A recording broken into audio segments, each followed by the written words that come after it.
السلام علیکم۔ ایپیسوڈ 5۔ رخشان اس کی بات کا مفہوم سمجھ گیا مگر خاموش رہا۔ رخشان، آپ جا رہی ہیں؟ ریمل، کیوں روکنا چاہیے؟ رخشان، نہیں روکنے کا تو نہیں کہہ رہا، جیسے آپ کی مرضی۔ ریمل، روکنے کی کوئی وجہ ہونی چاہیے۔ رخشان، اتنی بڑی وجہ تو ہے، یہ آپ کا اپنا گھر ہے۔ ریمل، حسینہ کی شادی کب ہے؟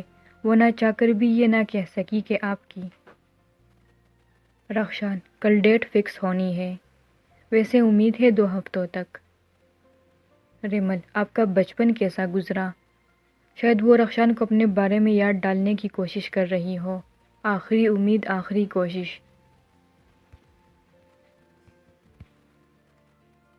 رخشان، ماضی ہمیشہ بری یاد کی طرح ہوتا ہے جسے ہمیشہ بھول جانا چاہیے، وہ یادیں جنہیں یاد کرنے کا کوئی بھی فائدہ نہیں۔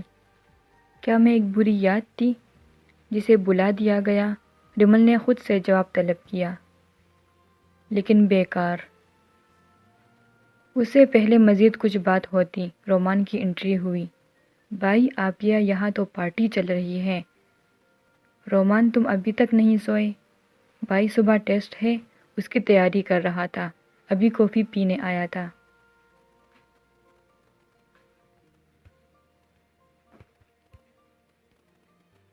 بھائی، آپ کو ریان نے آپیہ کے لیے پیزا لانے کے علاوہ اور بھی چیزوں کا کہا تھا، صبح کے لیے، آپ لے آئے؟ جی، رخشان نے مختصر سا جواب دیا۔ اب اپنی آپی کو کپنی دو، میں سونے چلا گیا، بہت تک گیا ہوں۔ تو کس نے کہا تھا کام سے تکے ہوئے آؤ، آرام کیے بغیر ہی کسی کی فرمائشیں پوری کرنے چلے جاؤ؟ انداز خالص بیویوں والا تھا۔ رخشان نے اسمائل پاس کی اور چلا گیا۔ ریمل کی نظریں اس کی پس سے ٹکرائی۔ کیا ہے یہ شخص؟ خود ہی دل توڑ کر خود ہی مرہم رکھنے کی ناکام سی کوشش کر رہا ہے۔ آفیہ، کافی پینے کا موڈ ہے؟ نہیں، میں نے پیزا اور کولڈ ڈرنک پی ہے، تم ہی پیو۔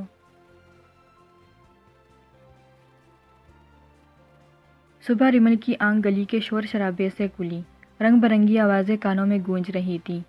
سبزی والے کو اتنی صبح آنے کی کیا پڑی تھی؟ ابھی تو میں نے اور سونا تھا، مگر یہ شور ختم ہونے کا نام ہی نہیں لے رہا۔ 4-5 منٹ لیٹنے کے بعد اٹھی، فریش ہو کر باہر آئی، سب جا چکے تھے۔ رحمت صاحب ٹی وی دیکھ رہے تھے، ریان آدھا صوفے کے اوپر آدھا صوفے کے نیچے موبائل یوز کرنے میں مصروف تھا۔ ریمل کو دیکھ کر ناشتہ لینے کچن میں گیا۔ 1 بجے ناشتے کے بعد باتوں میں مصروف ہو گئی۔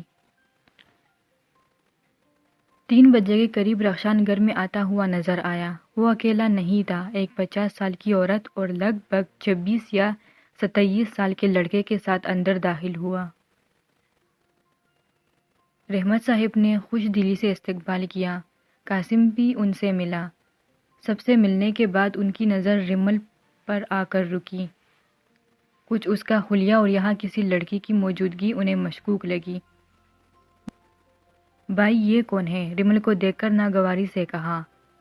مطلب ان کو ریمل کا یہاں موجود ہونا اچھا نہیں لگا۔ بھائی، آپ نے اپنی بہو بھی ڈھونڈ لی، مجھے بتایا بھی نہیں۔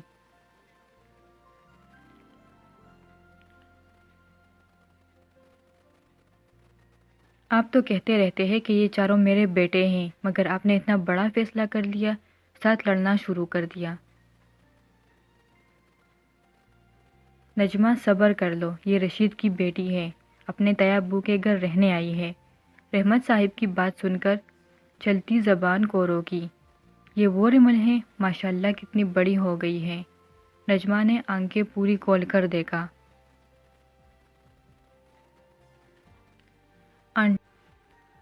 آنٹی، میں انسان کی بچی ہوں، کسی ڈوریمون کی نہیں جو اتنی کی اتنی رہتی۔ وہاں کیا کر رہی ہو؟ آ کر اپنے پھپھو کے گلے لگ۔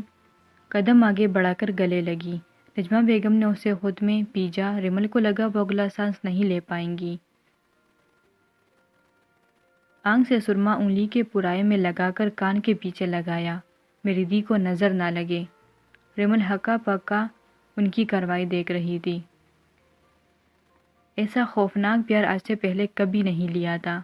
باقی ریمل کی شکل دیکھ کر اپنی ہنسی کو قابو کر رہے تھے، کہیں منہ چھپانے کی جگہ مل جائے۔ نجمہ بیگم نے ماتھے پر بوسہ دیا، جس کی وجہ سے ان کی لپسٹک کے نشانات سفید پیشانی پر نشان چھوڑ گئے۔ ریمل نے جرجری لی، اف یہ کیسا پیار تھا۔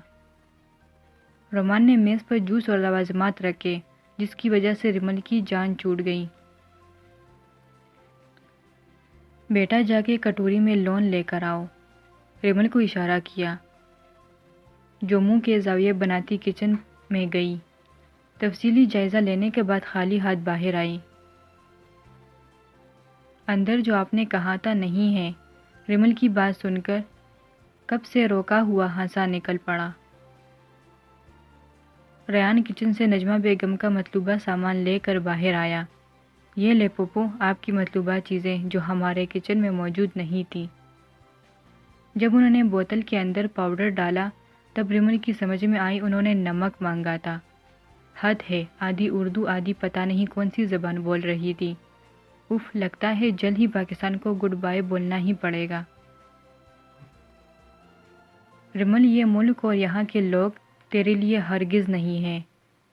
رومان، یہ سگی پھوپھو ہے؟ جہاں تک مجھے یاد ہے پاپا کی کوئی بہن نہیں تھی۔ آپیہ سگی نہیں ہے، پاپا کی دور کی کزن ہے، بس ذرا زیادہ ہی قریب آ جاتی ہے۔ ریمل نے رومان کے سر پر چپیڑ ماری، حد ہے ویسے۔ ریمل پتہ نہیں کتنے ٹائم سے نجمہ بیگم کے پاس بیٹھی ہوئی تھی۔ وہ اسے اٹھنے ہی نہیں دے رہی تھی۔ پتہ نہیں اپنے کس زمانے کی قصے سنانے لگ گئی تھی۔ کبھی اس کے کپڑوں، کبھی اس کے بالوں، کبھی اس کے ناخن۔ ان کے مطابق ریمل کو سر سے لے کر پاؤں تک بدلنے کی ضرورت تھی۔ آج کی لڑکیوں کو ٹی وی، موبائل اور پتہ نہیں کون کون سی بلائیں ہیں۔ ان کے لیے ٹائم ہے، پر گھرداری کے لیے بالکل بھی وقت نہیں ملتا۔ ایک ہم تھے، سارا دن گھرداری ہی کرتی رہتی تھی۔ کبھی برتن دھو لو، کبھی کڑھائی کر لو، کبھی کپڑے سی لو۔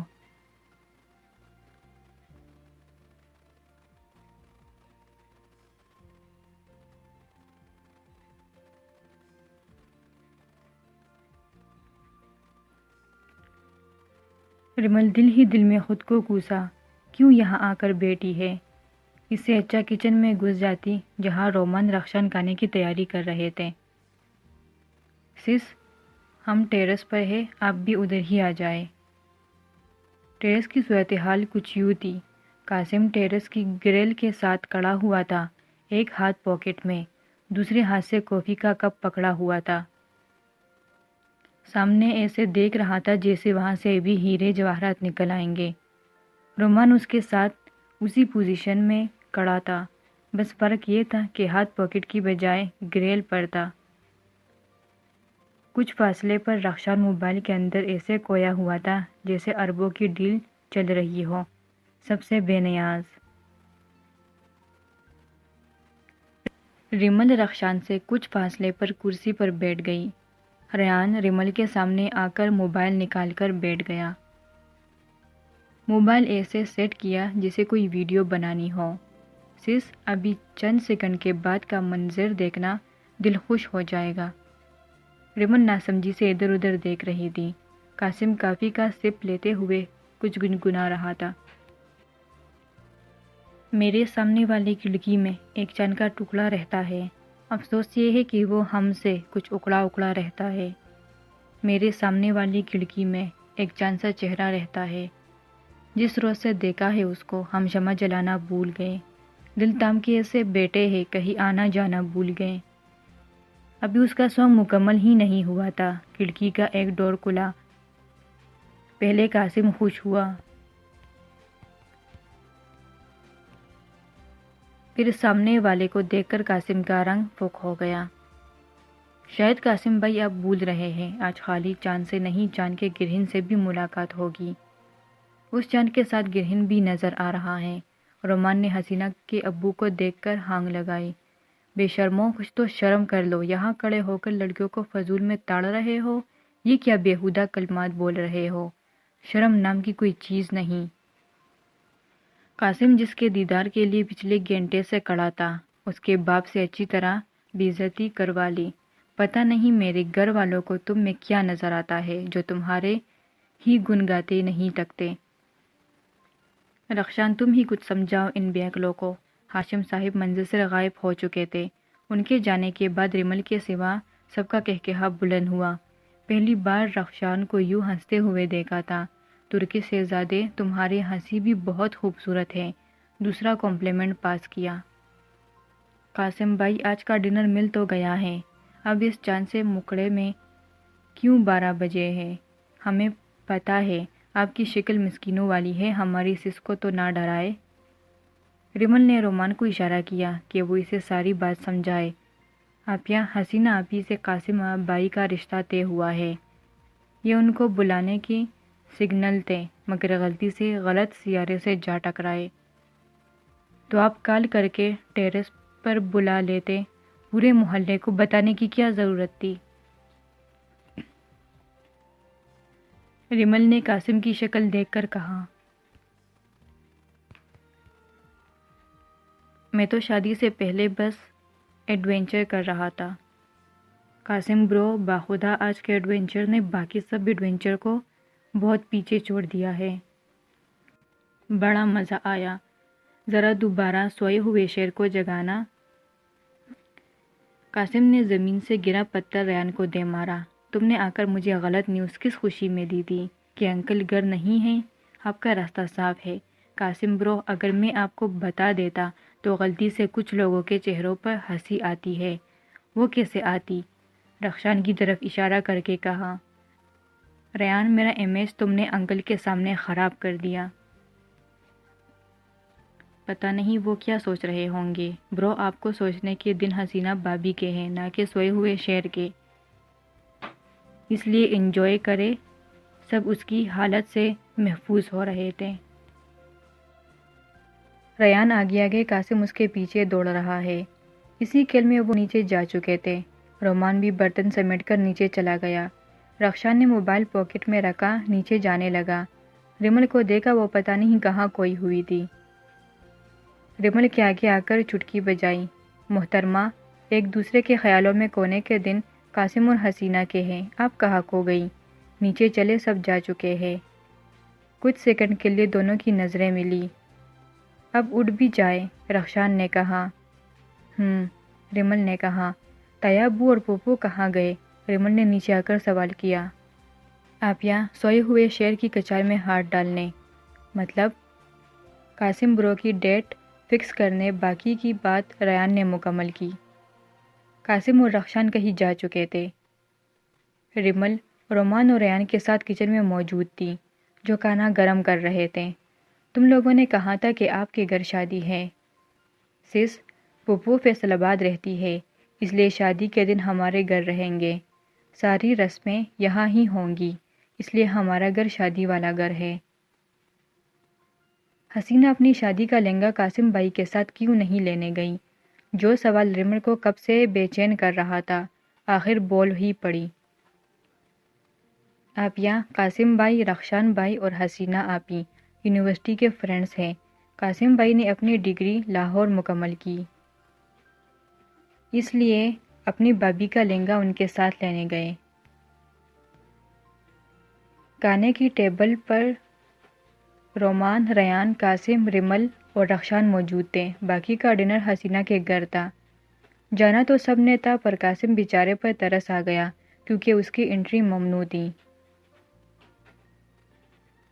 ریمل نے کمرے میں آ کر سکھ کا سانس لیا کہ رخشان کی شادی نہیں ہے، پتہ نہیں وہ کیا کچھ سمجھ بیٹھی۔ دوسری طرف رخشان کا بھی یہی حال تھا۔ جب ریمل کو قاسم اور حسینہ کے بارے میں پتہ چلا تو اس کے چہرے پر کتنا سکون تھا۔ کل جن آنکھوں میں توڑ پھوڑ تھی، آج واپس ان آنکھوں میں چمک تھی، مان، بھروسہ، امید کے نہ ٹوٹنے کی۔ دونوں ایک دوسرے کو سوچتے نیند کی وادی میں چلے گئے۔ 2-3 دن ایسے ہی گزر گئے۔ ریمل روز حسینہ کے گھر رات 2 گھنٹے کے لیے جاتی، اس کی ڈولکی تھی۔ یہ سب اس کے لیے نیا نیا تھا، پہلے کبھی پاکستان میں شادی اٹینڈ نہیں کی تھی۔ عجیب سا حساس تھا۔ کبھی ان کے پیار سے عجیب کراہٹ محسوس ہوتی، کبھی ان کا پیار دیکھ کر اپنی قسمت پر رشک آتا۔ اتنی محبت والے رشتے چھوڑ کر ایک عرصہ ایبراڈ میں گزارا۔ کبھی اتنی چڑھ چڑھتی کہ اس کا دل چاہتا کہ فوراً سے پہلے اس ماحول سے نکل کر کھول کر سانس لیں، مگر ایک ڈور اسے یہاں کھینچ کر رکھتی تھی۔ وہ یہ ڈور خود بھی نہیں توڑنا چاہتی تھی۔ رمیز، ریان کی شرارتیں، رومان کا قاسم کو حسینہ کے نام پر تنگ کرنا، رخشان تھوڑا ریزرو نیچر کا مالک تھا، مگر پانچوں مل کر خوب انجوائے کرتے۔ شادی کی ساری شاپنگ بھی پانچوں اکٹھے کرنے جاتے۔ ان 3 دنوں میں نجمہ بیگم نے خود کچن سنبھالا ہوا تھا۔ اتنا آئلی کھانا شاید اس نے اپنی 24 سالہ زندگی میں کھایا ہو۔ ڈیلی یوگا اور ورزش بھی نہیں کر پا رہی تھی۔ اسے ڈر تھا جب پاکستان سے جائے گی تو گول کپا بن جائے گی، جتنا یہ اسے کھلاتے ہیں۔ اب وہ وقت تھا جب پاکستان میں کوئی تہوار، کوئی فنکشن ہوتا تو اس سے پہلے روگن ڈے، صفائی ڈے لازمی منایا جاتا، جیسے یہ فنکشن کا اہم ترین حصہ ہو۔ رخشان اپنی جاب کے مطابق کم ہی نظر آتا۔ رومان نے یونیورسٹی سے آف لیا ہوا تھا۔ ریان ہی ویلا تھا۔ اگر غلطی سے ریمل کوئی کام کو ہاتھ لگا بھی لیتی تو رحمت صاحب فوراً منع کر دیتے، جس پر ریان نے لازمی اپنا منہ کھولنا ہوتا تھا۔ یہ واحد گھر ہے جہاں بیٹیوں سے آرام کروایا جاتا ہے اور بیٹوں سے کام۔ آگے سے رحمت صاحب سے ڈھیروں باتیں سننے کو ملتی۔ ریان صدا کا ڈیٹ۔ کیسی لگی آپ کو 5th ایپیسوڈ؟ 6th ایپیسوڈ دیکھنے کے لیے ہمارا چینل سبسکرائب کریں۔